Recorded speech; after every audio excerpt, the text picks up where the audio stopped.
everybody. Thank you so much for tuning in. We are excited today to introduce Alexis L. Silva, Salvadorian-American artist, curator, performer, multi-hyphenate. All the things. Who has served as guest curator for us this month on the exhibition Pride, Each Other's and Our Own. So we're happy to have Alexis here today to talk about putting the show together and the artists in it and a little more about Alexis's background as well. So I will turn it over now. Thank you. Thank you. Thank you, Deborah. Thank you so much. First off, I want to say thank you to Bainbridge Arts and Crafts for having me. It was amazing to work with you folks, and I love what you folks do here at the gallery in Bainbridge. It's an amazing space. If you haven't been here, you gotta come. So a little bit about me. I am a Salvadorian American artist, curator, writer, as Deborah mentioned. And I grew up in Las Vegas, Nevada, underneath the hot sun. And at a pretty young age, I realized that I wanted to be an artist and a photographer, or work in a creative field. And after graduating high school, I packed my bags and went to art school. Went to Cornish College of the Arts and graduated in 2018 with my BFA, focusing in performance, installation, and photography. And later went on to work under a pretty special curator, Sharon Arnold, who is based in Seattle, and fell in love with curating and kind of took it on as another practice of mine that I really wanted to focus on. Really focusing on community work and community outreach, and also decolonized curatorial practices and decolonized art practices as well, is something that I was interested in. I went on to work at the Wing Luke Museum for about 3 years and fell in love with their curatorial process. It's all community-based, and have now just kind of moved on and curating shows or being in shows. And so that's a little bit about me. And when it came to the show, when I was approached about putting together this show, I really wanted to highlight folks in the community who have inspired me and who have inspired others as well, and who are doing some really tremendous work in their own personal communities. And luckily, I knew all these folks. They're all my friends, they're all my colleagues, they're my community members. And when I was approached for the show, I really wanted to bring in folks who, one, I knew had work ready, although it was very funny. I approached these folks, so I was like, I know these folks probably have work ready to go, and they all wanted to make new work, of course, except Chloe. Love you, Chloe. And, but it was great, and I think this group of people really, to me, in my head, it just made sense, right? When it comes to curatorial work, in my opinion, you gotta find that common thread. There's always a common thread. It could be two different artists who are doing two different things, but as long as you find this sort of common thread that creates narrative, it's storytelling, essentially. You're telling a story through work and through the artist. And personally, I was like, these are people who I feel have this common thread, right? And when it comes, and that's sort of where the title, Each Other's and Our Own, came from. It was, we have pride in each other as queer people. We have pride in each other as queer people of color. But we also have pride in ourselves, because that narrative and that story is our own and will always be our own. But there are parallels and there are common threads that sort of leak through each narrative. And so when I was putting together the show, I knew that there was that thread, and I was like, this is going to be perfect. And I also wanted to highlight emerging artists who may not have showed work before. Abraham Meza here, this is his very first exhibition. He's never shown. He's actually my brother, amazing person. And also Jay is first show as well. And that's something that I really pride myself on as a curator. Sometimes the art world can feel exclusive. It could feel even elitist sometimes, where it feels like folks there's not a way in. You have to have a foot in the door or something. And if we're building community, right, and if we're focused on community and we're really looking at community and want to push that forward, everyone should be invited to the table. Everyone should feel like they have a seat at the table. And that's something that me as a curator, like I pride myself on, is I know how hard it is to make it in the art world. I am a small queer from Las Vegas, Nevada, who came here with a dream and is still trying to make it work, right? Like and if I could do it, anyone can do it, right? And if I have the opportunity to open this up and create a community space for folks who want to be included in the art world or in the art community, why not? I have this platform, I have this ability, and I think it's important to do that. And I honestly implore a lot of curators in Seattle and all over to just really focus on community and what it means to build community, especially after a pandemic, all the systemic racism that's been going on. How do we really build community in a way where everyone feels like they have a seat at the table? And I feel like for me, putting this show together, it was really important to do that and bring in these folks that I know are doing the work. We're all doing the same work, right? We're all trying to build community. And that's really what inspired me to put together this show. And I think that bringing in also these different mediums, not only, painting or drawing, but, showing the sort of expansiveness of media or medium is so important. And so I really wanted to bring in folks who are working in different mediums like textile work and painting, photography, and even just, work as like an installation and bringing in zines. And there's an array of ways that visual information can get to folks. And I think it's important to highlight those in this context as well, because that creates a sense of legitimacy. And I think it's very important. Although legitimacy can also be irrelevant, It doesn't have to be, you don't have to show in a white cube space to be legitimate. You can be an artist, you can show anywhere, and you are legitimate. You're a visual artist. And I think anyone can be an artist. We're all artists in our own way. Are you making food for dinner? That's making art. And that's what I think. Take a question. I think there's a Picasso quote that we're all artists when we're young, and as we grow older, somehow that's stripped away from us. Yes. I don't remember the quote exactly, but it just makes me think of that.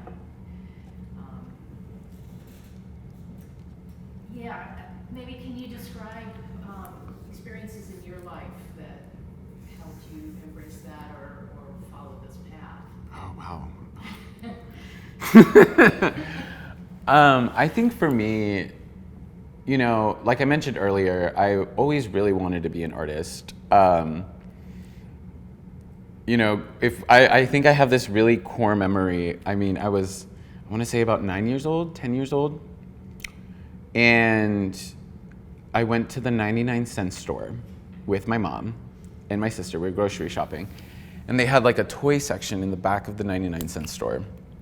And I remember it wasn't even like it was just a pile of things. And I found this disposable camera, and I wanted it so bad. I have never cried for something more than this camera. And my mom was like, no, you're gonna need film, it's expensive, we don't have money for that. And I was like, please. And she got it for me. And I always like to say that was like the start of my artistic journey, that 9-10 years old, where I got this camera, and it was like a 35 millimeter, like disposable, it wasn't a disposable, it was reusable, but it was like just made out of plastic, and it was this like bright blue, it was like this color. And I remember I would just spend hours in the backyard just taking photos of my dog. R.I.P. Rinti, love you. And my sister, like my parents and they still have those photos in a photo album. And I just became obsessed. Like my dog would run, we had this like river of rocks, right? And my dog when we would play fetch, he would sort of jump over the river of rocks. And so I would throw it and try to catch him in mid-air. And I still have the photos. And I just became obsessed with this idea of capturing this moment in time, right? And there's a saying in photography, and it's like the perfect moment. And there's an artist who coined it, don't come for me. I don't remember. Yes. It's that moment, right? That perfect moment where you catch it, and it's this candid moment, and it's the perfect shot. And I just became obsessed with capturing that moment in a box, and then printing it and having it sort of be almost immortalized, right? Everything has, nothing's permanent, everything goes, but there's this sense of like, I'm holding this piece of time, and from there it just skyrocketed, right? And I became obsessed with taking photos, and primarily started as a photographer in high school. And I went to an art high school in Las Vegas Academy. And after that, I wanted to do so much more. I knew that photography wasn't just what I wanted to do, and I wanted to experience more, and the way I saw it was each thought, each method or concept or anything, I don't have to box it up to just be a photograph. It could sort of be something different that doesn't necessarily, it could be a painting, it could be a drawing, any of that sort. And I didn't want to box myself into like this sort of photography aspect. And so when I went to Cornish, I was really able to explore and do so much. I mean, I tied 4 cinder blocks to each of my limbs and dragged them up a hill.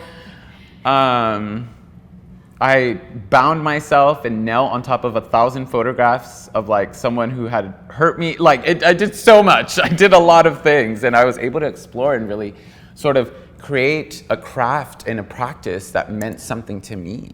That wasn't supposed to be, oh, well, you're a photographer, you're just gonna be a photographer. It was like, there's so many things I wanted to expand on, and as I've always been sort of like, you meet me and I'm like goofy and loud and happy, but my work, if you look at my work, it's actually very serious. It's vulnerable, because deep down, I think that vulnerability, I don't really show it every day, so it comes through my work, right?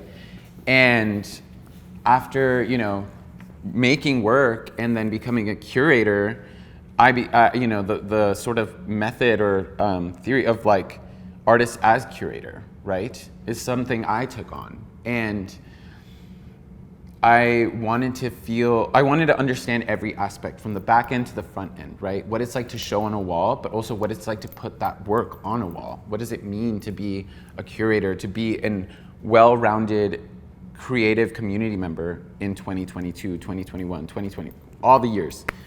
And I also just became, like I mentioned earlier, I became enamored with the storytelling and narrative that comes from curating. And I think that I'm a very, my work is very heavily influenced by narrative and by storytelling, and it's sort of like evolved into a love for curating and a love for supporting artists. I think was something that I really enjoyed. I remember specifically we had a curator come in to do studio visits with us at Cornish, and everyone was like, there's a curator, oh my God, we gotta, that sort of like stereotype and narrative where artists are terrified because these are the make it or break it people who are gonna make or break their career. And I didn't want to be that type of curator. I wanted to be someone who was welcoming and fun, and we're gonna go like to McDonald's after this and have a good time. I didn't want to be that stereotype. And I think that's also what inspired me, is I want to, like I mentioned, I want to create community, and everyone's welcome in this community. I don't want it to feel exclusive. And if the community's gonna welcome someone like me, anyone can join. But yeah, that's kind of how I got here and continue to go. I think after curating 2 shows back to back and doing this talk, I'm gonna disappear for 3 months. Don't call me. You can call me. But it's a lot of work, and I think there's something really important about curatorial work that I feel like sometimes folks don't understand what it means to be a curator, right? It's like you're just putting work on a wall. And it's so much more than that. It's so much work. It's so much, it takes so much mind power to really think about what you are putting on the walls and the responsibility of these people's work, not only the physical aspect of it being taken care of, but you're also taking care of their name, their like what they're working on, what they believe in. You know, it's such fragile work, and I think me as a curator, like it's something I advocate a lot for, right? Is I'm just like, no, I'm not just putting work on a wall, Mom. Like it's so much work. It takes so much time and care, and you really have to be passionate about this work in order to do it. Because at the end of the day, yeah, we are just putting work on a wall, but there's so much more meaning, there's so much more significance that comes to putting in this work on a wall. What it means to have these amazing queer artists of color on a wall and represented is so important. And it takes a curator to do that. So if you don't have a curator, if we don't have curators, what are we gonna do? You know? That's why I'm here.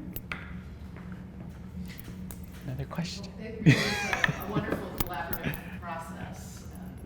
I know that's what we enjoy about, making the space available to a wide range of folks. So thrilled to represent what you put together. Yeah, and collaboration is so important. You know, I'm also someone who believes in, I'm not the type of curator. I mean, I am sometimes. You walk in, you're like, I want that, I want that, I want that. But I'm also like, let's do this together. This is a collaboration, right? This is something that's open. We're not just, it's not just exclusive to me because I'm the curator. It's like, no, like let's all sit down. We all have a seat at the table. What do we want this to look like? What do we want the title to be? How do we all want to be represented? This is a team, right?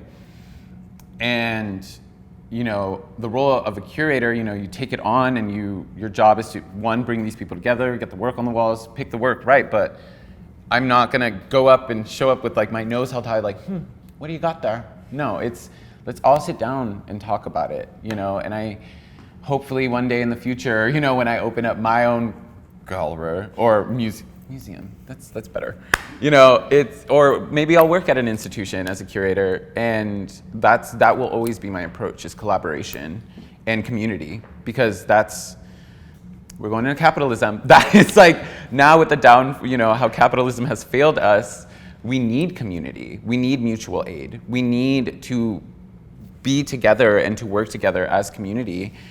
And I think visual art and creative practices is a really great and accessible way to build community. And I'm just so proud to be a part of that. It's hard, it's not easy, but it's important work, and I'm super happy to be a part of it. Anybody else have one? Oh, yes. I'm curious about who your favorite artists might be. Oh my God, Helena Almeida, Portuguese artist, big inspiration of mine, part of the neo-concrete movement that happened in Brazil. She was a dancer formerly, but she also would photograph herself in like moving, and would then paint and create these really interesting small gestures that felt, it was just like a brushstroke, but there was something so interesting and so impactful by that one brushstroke, and it all sort of made sense, and there were all these different elements. She's an amazing artist. I mean, she's passed now, but she heavily really influences my work, because I think there's a poeticism in a simple gesture, right? It's something that is so, even just one movement is so interesting. It's this significance. You're making a mark, and that sort of mark is in a way permanent. And while it's also sort of not, if you're doing mark making and it's kind of free, it seems random, but there's a system. There's always going to be a system. And I think Helena Almeida does that really interestingly. Another one of my favorite artists, who is Seattle-based, Nikita Aries, amazing Filipino artist. If you don't know her work, follow her. I own so many of her pieces. I just bought another one. She's very big on mark making. A lot of her work is just mark making, painting, and she's very influenced by the idea of energy and energy being captured. And you know, I think when I am making work, especially like gestural work, I really am inspired by her work because it's so bright and it's colorful and it's dangerous almost and it's enticing. But what I love about her work too is that I love Nikita. Like she makes these beautiful abstract expressionist paintings, oil pastel drawings, but then she'll call it like, you know, like smoking a bleep or something, you know, like it's so interesting and it's fun and it's play and it's her, right? And I love that sort of, you know, it's not like she's performing for anyone. It's like, this is who she is. And she's going to make this work and you're gonna love it. And it's gonna be called Not Having a Baby Today or something and you're gonna live for it, you know? Another one of my favorites, Juan Franco, who used to be Seattle-based, who is now New York-based. Amazing collage artist and performance artist, heavily influenced my work at the beginning of my Cornish days, and also gave me my first solo show at First Thursday, which we'll always care for them about that. Munyi Chow, who's in the show. Munyi is amazing. They do some incredible work. Designer, artist, curator, community member, and just, I think the way that they tell their family story is so interesting. It's so impactful. And I mean, me and Mun went to school together, right? And I remember meeting Mun for the first time, and they were so quiet and so shy. And I was doing this project for our photo module, and they were like, take 50 photos of something you're obsessed with. And I did 50 nipples. So I asked 50 people to come in to take photos of their nipples. And I needed one more person. And it was like 8 o'clock, no one was on campus anymore. And I go into the next studio and it's just Mun, sort of like drawing in their little sketchbook. And I was like, hey, can I take a picture of your nipple? And you could almost see like their mind like thinking about it. And they were like, and later they told me that in their head they were just like, I'm in art school now. This is normal. I should do this. And so I took a photo of their nipple, and then so after that they went and did a semester in the design department, but decided I don't want to do design. I want to go into the art department. They came, and then we just became the bestest of friends, right? And so they really, you know, after that really just, you know, they were making interesting work, but there was something that happened like our junior, senior year where they sort of really fell into themselves and became unapologetically them. And they've been that person ever since and have just continued to grow as an artist, as a creative person, as a person in general. And we have been through like thick and thin. And of course, like they inspire me every day. That person, oh my God, that person. 6 a.m., wake up, I have a meeting, I have this, and then I'm going across over there to do this gallery thing, and then I'm gonna go over there and go to University of Washington, go talk. I'm like, I just woke up. It's 2 p.m., I just woke up. Like, and they're just so inspiring to me to just, not only their work, but just them as a person feels, you know, and they're always just so warm and comforting, and they're amazing. And I think every person I have here is probably another one of my favorite artists, you know? Chloe King is a person that I just have fallen in love with. I love their work. I love what they do. Abraham, I mean, you know, we grew up together. I know his work. And Rowdy, who not only has the installation, but is also a drag performer and does all kinds of things for the Pacifica Chamorro community here in Seattle. Oh, they're in Seattle, we're in Bainbridge.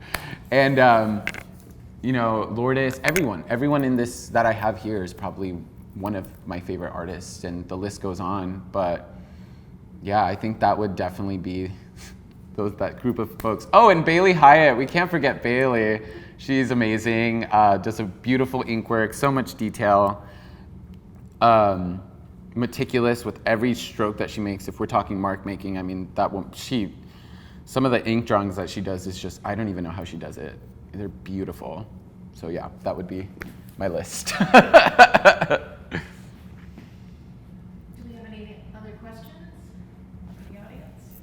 mentioned photography. Yes. Do you work in any other mediums, or is that pretty much your choice? Performance and installation would probably be my other two. That's kind of was my focus. You know, as a performer, I think I became really interested in performance art just because the body is the medium, right? It's not paint or anything. I mean, you could bring in things to your performance, but using your body was always so interesting to me. And it also, you know, when I was studying, you know, I was reading about performance, and it was like, the only person who really is experiencing the art and the performance is the performer.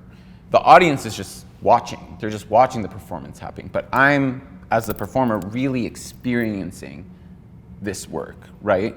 And I became really interested in that, and what it means to sort of embody art making or art. And, you know, I loved performance, but it's exhausting. It's exhausting on the body. It's not just, you know, you have to be 100% genuine and honest and real, because if you're not, people notice it, right?